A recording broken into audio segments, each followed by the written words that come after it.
evening, people. It's Thursday night, all about the mixtape with your girl Amy. Here's what's coming up on the show. I catch up with RudeKid. Yes, he's the man behind all those electro beats.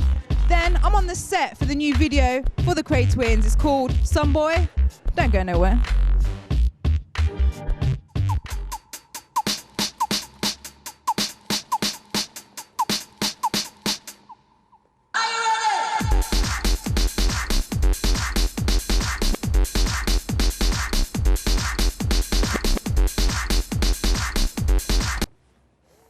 Grime, ludicrous little hackney Walthamstow, bloodseed, drive me out the fucking wall.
Okay, my guest on this week's show, I have to say I've been chasing him for a while. I've actually now pinned him down to spend time and talk to me on the mixtape. It's RudeKid. Welcome. What's going on, Amy? How you doing? I'm all right. How are you? Welcome to the mixtape. I'm good, thank you. Good. Now, for people who don't know who RudeKid is, how would you describe yourself? I'm just a producer and a DJ. Now, how did you get into the whole grime thing? Because your beats, I have to say, I would explain his beats as explosive, different. How did you get into it all? From school, really, listening to radio and just being around friends that they were all into music. So from there, I just started getting into it.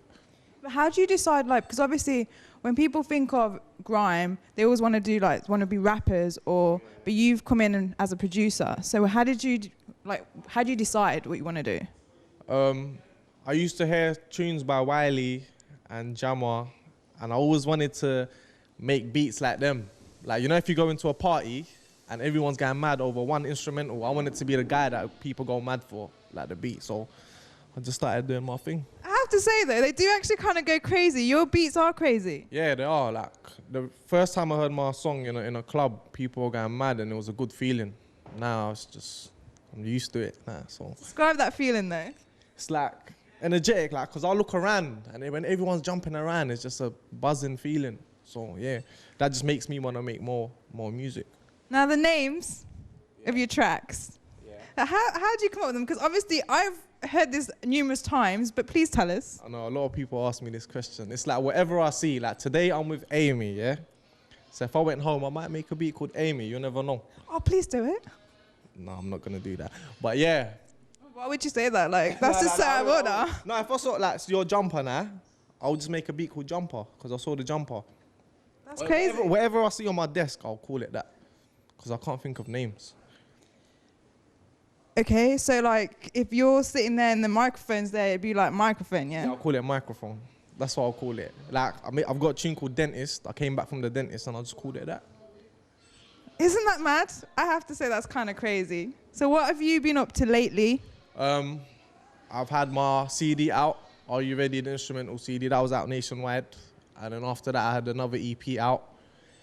And then 20th December, I've got another one coming out. So I've just been flooding the scene with a lot of instrumentals. And then hopefully next year, I'm just going to do a lot of vocal work with artists, singers. Anyone we know? Yeah. Do you want to drop some names for us? Like Skepta, Wiley. I've got a single coming out with Wiley. That's a big one. I'm on Jamie's album. So just a lot of artists like Candyman, very big Asian artist. I'm doing a lot of work with him from BBC Asia Network. So. Have you heard his Asian Punjabi rap? Yeah. I've got a tune with him. I've got a lot of music coming out with him. So look out for that. So who do you think's kind of doing their thing on the scene at the moment? In the whole scene. Let's start with the Asian scene. Asian scene. Rappers? I'm not really too familiar with the Asian scene, but Candyman. That's the guy everyone needs to look out for. Is he the one to watch, yeah? Yeah, that's the one to watch. The Punjabi rap thing, trust me. That's one. And the urban scene, like on the mainstream? Mainstream, Tiny Temper's killing it. Tiny Temper's a good friend as well, so he's killing it. Tinchy Strider, obviously. Skepta is a good friend. He's doing a lot. So yeah, them people. Yeah, man.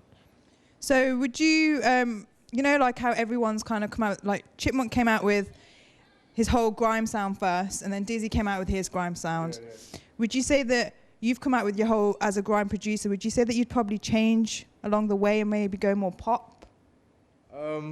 Not pop, but I'll be more aware of radio plays, like what people play on the radio, but I wouldn't really switch my style to pop, like. Because you have that kind of electro kind of sound. I do have like that sort of sound, but I would never go pop. Would you go more oopsie daisy, maybe? You never know. Who knows? So you're not saying no? Do you know what? I have got tunes like that. I do like making music like that. I'm a producer. I don't just make grime. Like I do make a lot. I make a lot of music. So who knows in the future? We'll see. So what inspires you? Life, and seeing people do well inspires me. Like the way people work hard in the scene, that inspires me a lot. So I just try to work as hard as I can to the best of my ability. You produced Sing For Me, yeah. which was obviously by Gets. What's it like working with him? Yeah, it's good. Gets is a very energetic person if you've seen him perform anywhere. So in the studio as well, he's a very smart guy. So when we done the tune, he knew exactly what he was doing. Like with the singing, with the girls singing, he knew he was gonna talk about girls. So. Any more stuff coming up with Gets? Yeah, we'll see in the future. Yeah, there's nothing planned right now, but we will see.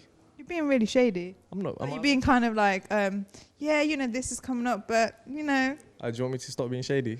Yeah, just a little bit. Okay. It's for Amy, exclusive. So we've seen you on Westwood lately. How was that? Yeah, Westwood's good, man. Westwood's like my uncle, so yeah, man. Westwood's Uncle Westwood. Guy. Uncle Westwood, yeah, he's a funny guy. If you saw on the clip on the video on the YouTube, innit? Yeah, it's funny. Me and him have a little cussing battle, so. So as a producer, what do you look for when you want to work with an artist? Or do they kind of, or do you send them a beat and just think, or you make a beat and you think this is good for Gets or this is good for Wiley? Yeah. I always, every time I make a beat, it's like, I think, like, who would match it? Because in my head, you, as a producer will know, you always have like someone that you want to do something on the beat with. Like, if I made like a dance sort of tune, I would want someone like Tinky Strider on it, and I'll send him the beat. If he likes it, he'll work with it. Or more time, a lot of artists do ask for beats as well. So, yeah. Have you ever had a time where you have sent someone a beat and they've kind of, you know, wrote their lyrics to it and then they've sent it back and you're just like, that kind of isn't working? Yeah, but I don't want to say any names. That happens, right? It happens a lot. It happens all the time. How do you deal with situations like that? What you do is that you can't really say anything. But like, you just have to tell them, like, change this up, change the chorus up a little bit. That's the only thing I can do. But there has been a lot of times where I haven't liked the way people have done a song. Do they not take offense to it? They don't take offense. That's why I like being in the studio with the artists whilst they're recording, so we can work on the tune together. So